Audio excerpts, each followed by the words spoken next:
I'm going to start in New York, the battle for New York, the Brooklyn Nets versus the New York Knicks. The NBA is in a good spot when these two teams are actually interesting to watch, right? We talk about big markets. The storyline going into it was, one, of course, Brooklyn is rolling over everybody. They're the hottest team in the league. We all know that. But I think for the Knicks, as they've maintained and sustained playoff contention here, there was no Derrick Rose due to COVID protocol, no Elfrid Payton. And so what Knicks fans finally got to see was young Emmanuel Quickley getting his first NBA start. He might be on some Draymond shit, right? He may not give it back. He may not give that starting spot back.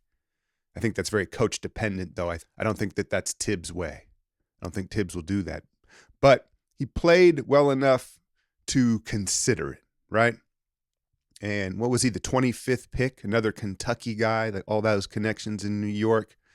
And, Quickley, physically, he's built different, right? He's listed at 6'3", 200 pounds or so. He plays much bigger than that, right? And to be honest with you, he kind of reminds me of young Rajon Rondo in demeanor. Obviously, he's much more of a scorer and a shooter in mentality. But just the way he carries himself, right? There's just a different type of energy to him. Like, was he wearing, I think he was wearing the Kawhi ones, those weird New Balances that no one wore, right? And then you see him with the short shorts, no compression tights, just signs that he's built a little bit different. Just talking about his game, though, a little bit. Like, again, he's all arms and legs, and he moves a little different. He does everything with such a wide base, right? His legs are always wide and set, ready to jump and explode. And I think that's why he's so good at drawing those fouls, is because he's always hopping to places, and the legs are always loaded, almost like a frog. Legs are always loaded, and so he has that. That's the physical aspect of being able to always draw the fouls. And then again, the mental confidence and swagger is just a little different. He's a little different, right? So he gets to start. I thought he played pretty good. His shot selections, I don't know, but I think they can obviously work on that, right? But I think one of the more unexpected things that's happened for this Brooklyn team, though, is Jeff Green is a big part of what they do, right? Like, he is very important to what they do. Now, obviously, when Durant's back and perhaps Blake Griffin has worked into the mix, maybe not. But so far this season, he's very important, and something that Jeff Green is elite at. Because, you think of Jeff Green, you're like, he's kind of a fill-in-the-blanks guy. He's all right at everything. I think he's elite in the short roll. When he rolls into the paint downhill, his ability to elevate off 1 foot, but it's not just 1 foot. There's a lot of one-footed jumpers. It's his ability to do it in stride. A lot of guys have to chop their feet if they want to try to elevate and punch it, but he can do it in stride off of 1 foot. And so when he gathers, it's so fluid. There's no beat, there's no pause, there's no chance to recover. And then he's got those big hands where he can reach back, tomahawk it, and he can manipulate the ball in the air and scoop finish, like a Dr. J style. I know that's blasphemous to put them in the same sentence, but he really does have that, that type of finishing style where he can manipulate the ball in the air and then he elevates so fluidly. And so when he catches the ball downhill, it's a problem, and he finishes so well. But what I'd like to know is what's going on with him physically, because I just got done saying how important he is, right? Every time I turn on their games, he leaves the game in some sort of pain, and then he comes back, but he looks like he's done. It happens like once a week. They're like, Jeff Green is shaking up. He'll go to the bench. We don't hear anything, and then he comes back. Maybe I'm not following close enough, so someone let me know, like, what's going on with Jeff Green? I guess if he were to get chipped up or have to miss some time, Blake Griffin would step in and fill that role. But honestly, at this point, I don't know if Blake could play it as well as Jeff Green. We all know a young Blake Griffin in the short role was something to behold. But I had saw a stat, Blake Griffin hasn't dunked a basketball in like 2 seasons. So when he catches in the short role, I think you're going to see him maybe look to make another pass or probably draw contact and get to the line. It's gonna look different. I was impressed, though. I was impressed with the Knicks, man. They battled. Julius Randle is clearly their leader. And I think Randle is a very good example of betting on love of the game. You could see it really early at Kentucky, right? I mean, he wasn't polished.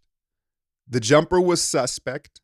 But what you saw was this big kid with a crazy motor and a crazy passion for the game. One thing was clear, he loved to hoop.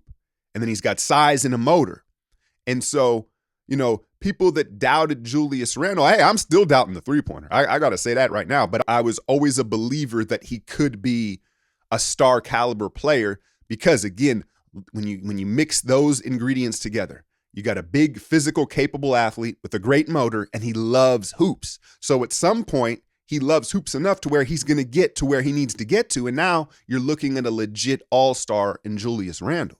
But it's crazy because the thing with Brooklyn is they get up 10 or 12 points, and how do you string together enough stops, right? I think what you see is on a nightly basis, teams, they roll over earlier than they normally would because there's just so many possessions defensively where they feel helpless. It's only human nature, and they get steamrolled. But you saw the Knicks character in Tibbs' fingerprint on their DNA. They weren't going to go anywhere, right? I enjoyed the ESPN telecast, but I disagreed with two things that they had brought up. They were talking about Julius Randle's minutes and then the criticism that Tom Thibodeau has received for kind of overworking his players and playing them too many minutes. The play-by-play guy goes, well, Harden's playing the same minutes. So those of you that are talking trash, Julius Randle's 26, but no, because not all minutes are created equal, right? And it's not the actual minute count. It's what Thibodeau asks his players to do within those minutes. It's the effort level that he commands throughout a game that make playing for Tibbs 32 minutes much different than playing for different coaches for 32 minutes, right? The expectation of effort is much higher. I don't think it's actually the minute count. I think it's the requirements of what he asks his players to do on a nightly basis. But Julius Randle, if anybody's built for it, it's Julius Randle. So I'm not too concerned with him. The other thing that I disagreed with was how many players can Doris Burke say have a complete game? And look, Doris is nice. She has great takes. She's one of the better color commentators on the major networks. And maybe my definition of complete player is different. I mean, she called Joe Harris a complete player. She called Jeff Green a complete player. I think she was calling RJ Barrett. She said is going to be a complete player. I mean, I don't know, man. I don't know. Again, that's the definition of it. But overall, I really enjoyed the early ESPN game. Let's talk about what happened late. Brooklyn controlled the first half. I think the lead was up to as much as 19 or 20 points. And the Knicks come out in the second half and just ratchet up the intensity defensively. And I think Brooklyn kind of took their foot off the pedal a little bit, as they naturally do. And the Knicks just eked back in to the point here where under 5 minutes and the Knicks find themselves only down 4 with the ball. Who's going to take the big shot? It's Frank Ntilikina, who takes a step back 3 in the corner. All sorts of out of rhythm. I know that hurt Spike's little heart sitting courtside seeing him take that shot. And I understand Ntilikina, bro, was digging in on Kyrie in the second half. Like, he had an impact. He played well. He did what he does. But that shot is not for him. Like, I don't know why he thought he should take that shot. And then there was another drive late where you saw Quickley attack from the left side. I was just talking about how his legs are always loaded, right? The cost of that is he's always squared up, and he's not really able to cover as much ground as you would expect him to with those long legs because he doesn't stride. He hops everywhere. I used the frog analogy. And so I think that that's a part of his game that he'll have to learn, where sometimes you've got to stride and glide. You can't just hop and power hop into everything. And so he botched a layup on the left side. And then you saw Brooklyn really struggle to execute on inbounds plays and kind of put the game away when it really should have just become a free throw game. If you're familiar with Tom Thibodeau's coaching style, he doesn't foul. He goes for steals and jump balls, and that's exactly what the Knicks did. And all of a sudden, this game was way too close for comfort, and it became a one-possession game. They tangle up, I don't know who it was, Joe Harris, I think, in the backcourt on an inbounds play.